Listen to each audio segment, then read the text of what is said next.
Assalamu alaikum guys, this is Zahir Khan. I'm back with another video today. Today I'm going to teach you kept on.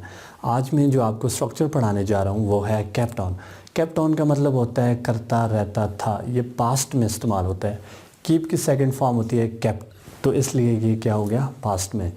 kept on का मतलब होता है करता रहता था और इसकी हेल्पिंग वर्ब है did. जिस तरह हम उर्दू में कहते हैं मैं क्लासेस लेता रहता था. जब मैं कराची में था मैं पढ़ाता रहता था, मैं मेहनत करता रहता था, मैं उसे कॉल करता रहता था, मैं उससे बात करता रहता था, वो वॉक करती रहती थी, वो मुझे डांटती रहती थी, हम इंतज़ार करते रहते थे. इस तरह के सेंटेंसेस के लिए इंग्लिश के अंदर जो स्ट्रक्चर इस्तेमाल होता है वो है केप्ट ऑन. इसका मैंने प्रेजेंट की वीडियो बना दी थी पहले, अगर आप देखना चाहें तो आप मेरे वीडियोस में देख सकते हैं. तो ये है केप्ट ऑन. सबसे पहले हमने सब्जेक्ट इस्तेमाल करना है. सब्जेक्ट काम करने वाले को कहते हैं. I, we, you, they, he, she, ये सारे सब्जेक्ट होते हैं. तो हमारे पास सब्जेक्ट है यहाँ पे, वो है शी. अच्छा, उसके बाद हमने स्ट्रक्चर इस्तेमाल करना है, वो है kept on. Kept on.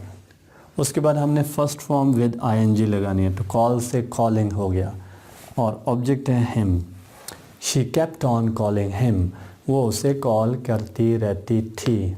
Once more, subject that is I, then structure kept on,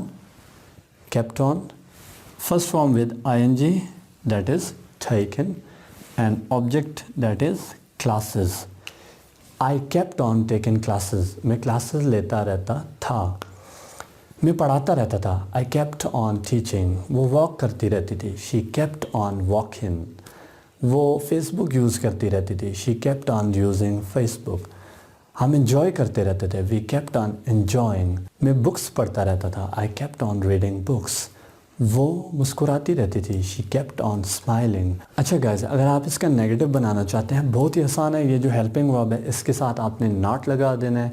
ये हो जाएगा did not. हेल्पिंग वर्ब है did. नॉट लगाएंगे तो क्या हो जाएगा did not.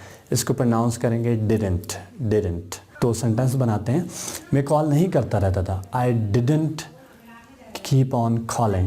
did not के बाद जो kept है वो फर्स्ट फॉर्म में चेंज हो जाएगा. क्या हो जाएगा keep. मैं नहीं पढ़ाता रहता था. I didn't keep on teaching. मैं वॉक नहीं करता रहता था. I didn't keep on walking. अगर आप इसका क्वेश्चन बनाना चाहें तो क्वेश्चन में did को सबसे पहले इस्तेमाल करना है. लेट्स सपोज मैं कहता हूँ क्या तुम पढ़ाते रहते थे? Did you keep on teaching? क्या तुम वॉक करते रहते थे? Did you keep on walking? क्या तुम मुस्कुराते रहते थे? Did you keep on smiling? Okay guys, video पसंद आई हो लाइक कीजिएगा, सब्सक्राइब कीजिएगा. Thank you so much.